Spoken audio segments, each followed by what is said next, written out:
उपासक का चेहरा अग्नि ज्योतिमय, ज्योतिमय।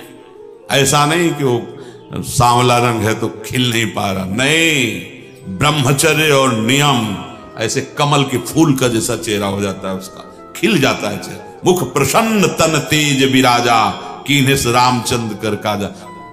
आधा अन्न और जो आधा बचा उसमें आधे में जल, 3 लीटर जल प्रत्येक शरीर को चाहिए ही चाहिए। उससे शरीर की गर्मी तेजाब लघु शंका से निकलती है और वो कब्ज तोड़ने में सहायक होता है।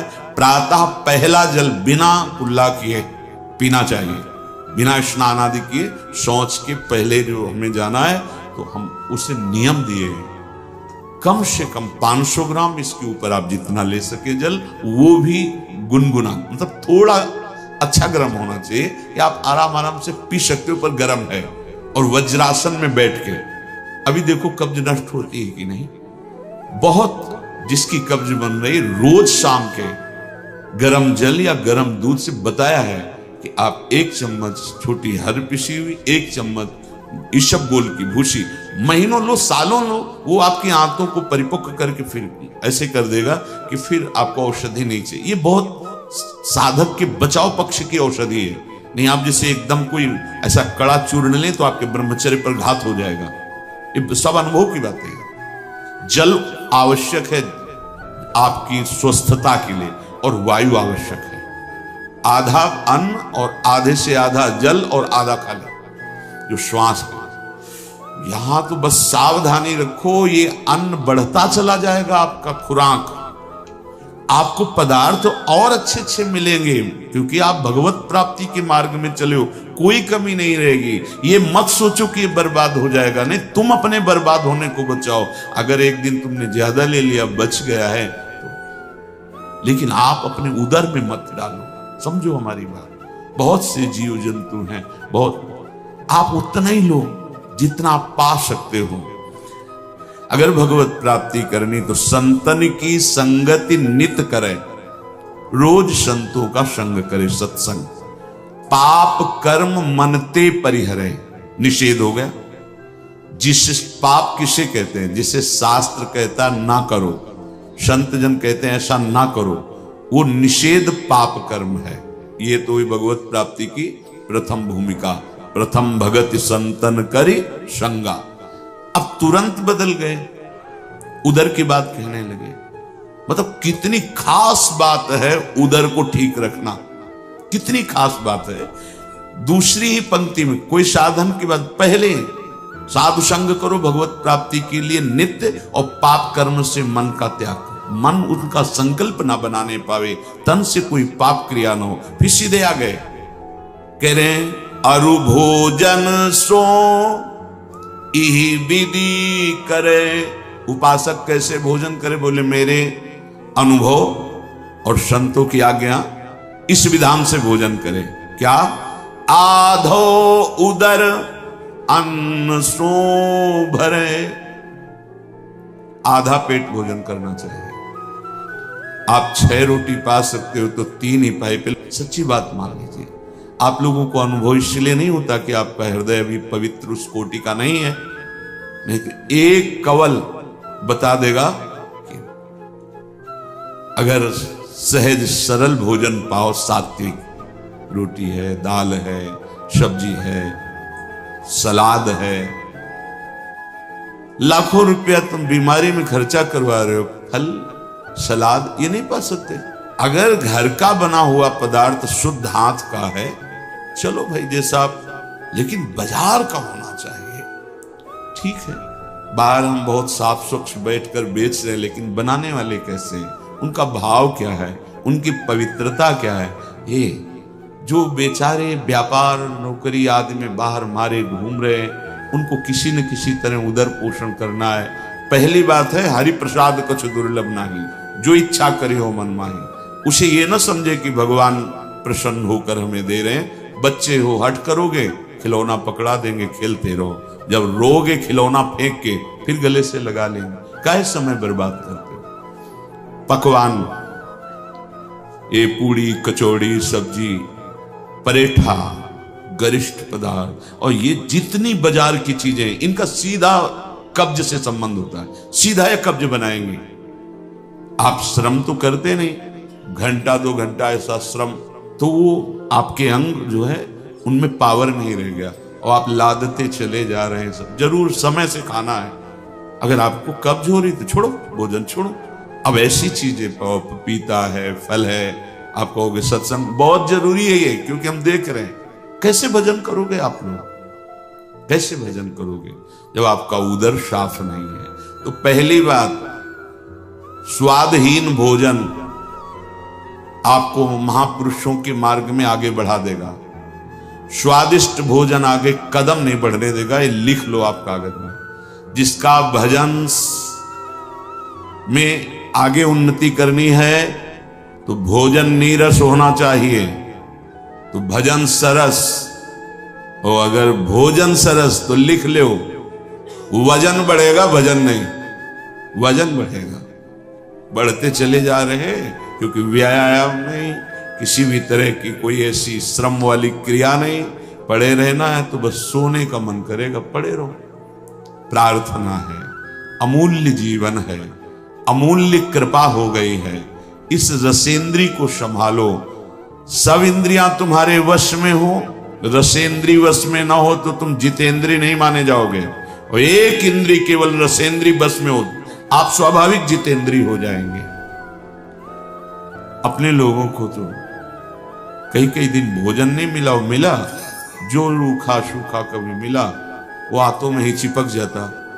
बड़े कष्ट सहे इस विषय के, पर ध्यान नहीं दिया। भगवद आश्रित तो गंगा जी का जल जो है सब औषधियों का स्वरूप, उस समय परम पावन गंगा जल का शिव। तो आप लोग इस बात पर ध्यान दें। आधो उदर अन्न सो भरे। देखो, अगर भजन करना है तो एक बार में भोजन ले लो, दोबारा तुम्हारे पास मांगने की जरूरत नहीं होनी चाहिए। 5 रोटी रख दो, ये सब्जी हो गई, दोबारा बस हो। हम इसी से अपना काम चलाएं।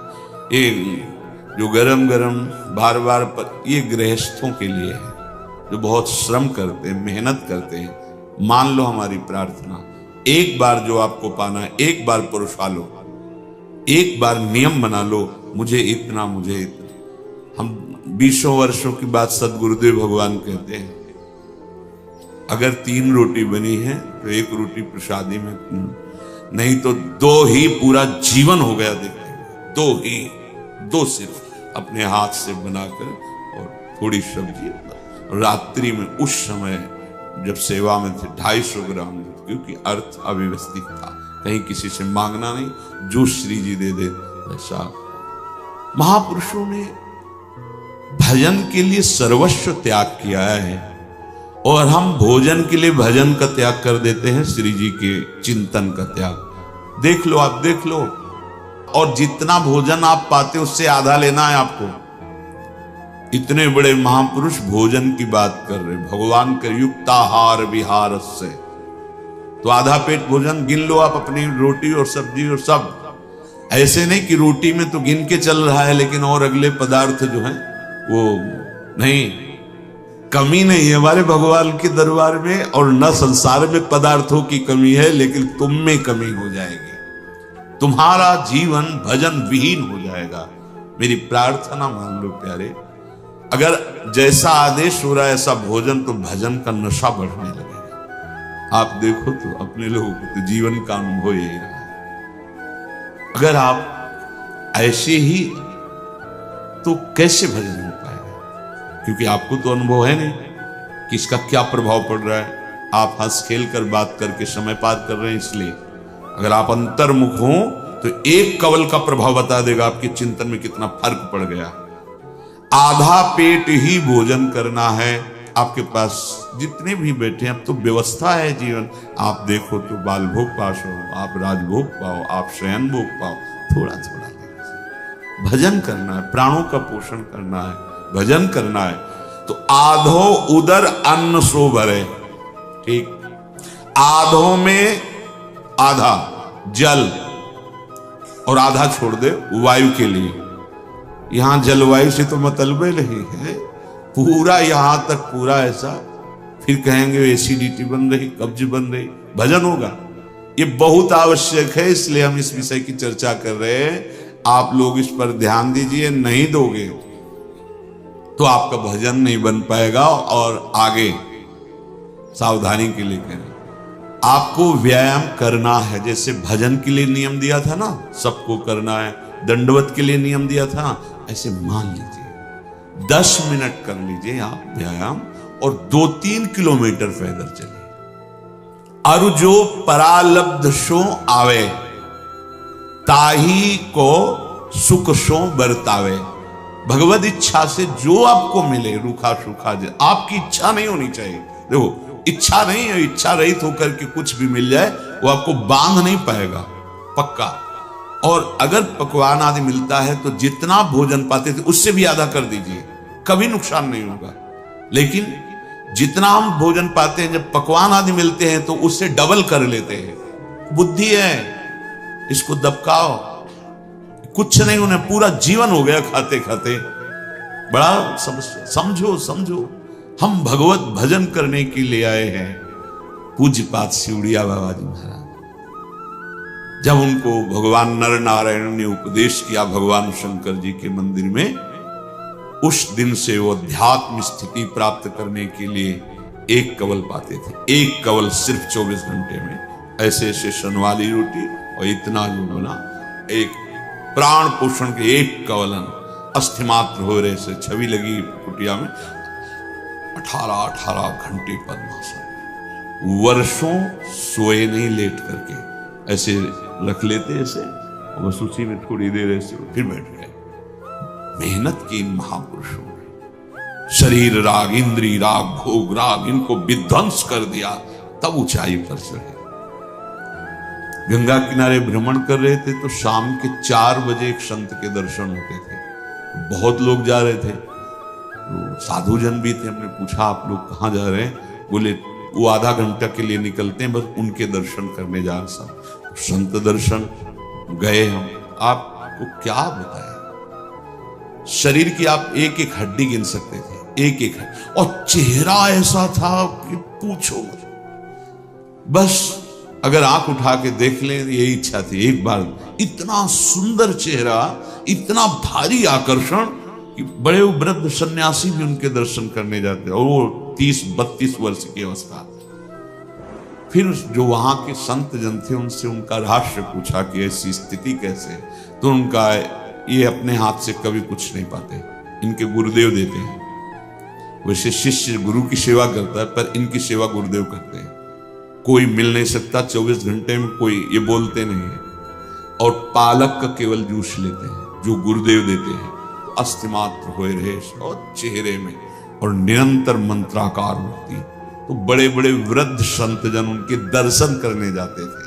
आप समझो, पूज्य पंडित गया प्रसाद जी महाराज अपने ब्रज में चलते फिरते गिरिराज जी कहे जाते थे। अल्पाहार, निरंतर भजन। सदगुरुदेव भगवान कहते हैं, एक बार जब परिक्रमा में गए थे, कि देखो देखो वैराग्य प्रधान भजन कैसी उन्नति प्रदान करता है। वैराग्य रहित जीवन में विषयानंद लेते हुए भगवदानंद नहीं मिलता। विषयानंद त्यागी को भी भजन का अनुराग और दिव्यताएं आती हैं। तो जो आपको प्रारब्ध से मिले उसमें बुद्धि रखनी। स्वादिष्ट और पकवान पदार्थ ही केवल अगर है हमारे भोजन में, तो जितना भोजन पाते हैं उससे आधा पाएंगे, और एक बार उपवास करेंगे, दूसरे टाइम पच जाएगा। आप लोग सावधान रहिए। बहुते को उद्यम परिहरे, निर्भर ठोर बसेरो करे। उपासक की वास स्थान ऐसा होना चाहिए कि जिससे पहले तो जिससे जंगलों में सर्प बीची उतनी क्षमता अब नहीं। आपके तो बहुत सुंदर व्यवस्था है, निर्भय स्थान, दरवाजा बंद कर लिया, कोई बात नहीं करेगा। अब यहाँ तो नहीं कि सांप बीछी और मच्छर। अपने लोग जब गंगा किनारे भजन के लिए बैठते हैं ना 4 बजे, तो सैकड़ों ऐसे मच्छर मोटे मोटे, क्योंकि गंगा जी का किनारा और लता पता ऐसा कि दिन में देखो तो ऐसे छोटे छोटे दाग बन जाते थे। भजन ऐसी थोड़ी चीज है कि सुविधा से होता है, कुछ नहीं। जितनी सुविधाओं के भोक्ता बनोगे उतना ही अंता स्थिति में तुम कमजोर होते चले जाओगे। सत्य कहते हैं, हृदय की बात कहते हैं। ये जो कुछ सुविधाएं हैं तो जबरदस्ती डॉक्टरों के कथनानुसार जीवन में कभी एसी का प्रयोग नहीं। ये सब असुविधा जो भगवान की कृपा से मिली, तो इन सुविधाओं को स्वीकार। ये सुविधाएं हमारे सौभाग्य थोड़ी है, ये सुविधाएं में सुख देने वाली। क्या समझते हो? नंगे पैर पुराने वस्त्र पहन करके चलने में जो हमारे गर्व मिलता था, वो ये गर्व थोड़ी है। ये पहन लिया, वो पहन लिया। बाबा जी के गर्व का विषय है 60 गाठ कौपीन में इंद्र बापुरो कौन। लंगोटी भी पूरी सही ढंग की नहीं है, उसमें भी छेद लगे हुए हैं, उसमें भी गांठ पड़ी हुई है। लेकिन इंद्र बापुरो कौन, उनके अध्यात्म शक्ति के सामने बेचारा इंद्र, बेचारा इंद्र क्या है? इस मार्ग के प्रतीक हो, जहां रिद्धियां सिद्धियां हाथ जोड़े खड़ी रहती हैं और वो मांग के खाते फुटपाथ में पड़ना स्वीकार करते हैं। कोई भोग भगवान की प्राप्ति को जो बाधित कर दे, ऐसा वो स्वप्न में स्वीकार नहीं करते। आप भी बहादुर हो, संसार के मार्ग का त्याग करके, विषयानंद का त्याग करके भगवदानंद में चले हो तो चलो। इच्छा रहित कुछ भी पाओगे, बंधोगे नहीं। जो प्रारब्ध सो आवे, ताही को सुख सो बरतावे। सुख पूर्वक जितना पचा सकते हो या जो स्वीकार करो, वो केवल होश में विवेक के द्वारा प्रारब्ध के अनुसार भोगा सकते हैं, लेकिन वो भोगवाने के लिए विवश नहीं करेंगे। विवेक के द्वारा आप उनको भोगो या दूसरों को त्याग करके दे दो। तो आपके सामने प्रारब्ध वशात आया, भगवद इच्छा से आ गया। अब भोगो या ना भोगो ये तुम्हारी ऊपर की। अगर भोगे तो योग से वंचित हो जाओगे, और अगर त्याग कर दिए तो शांति पद में, त्यागात शांति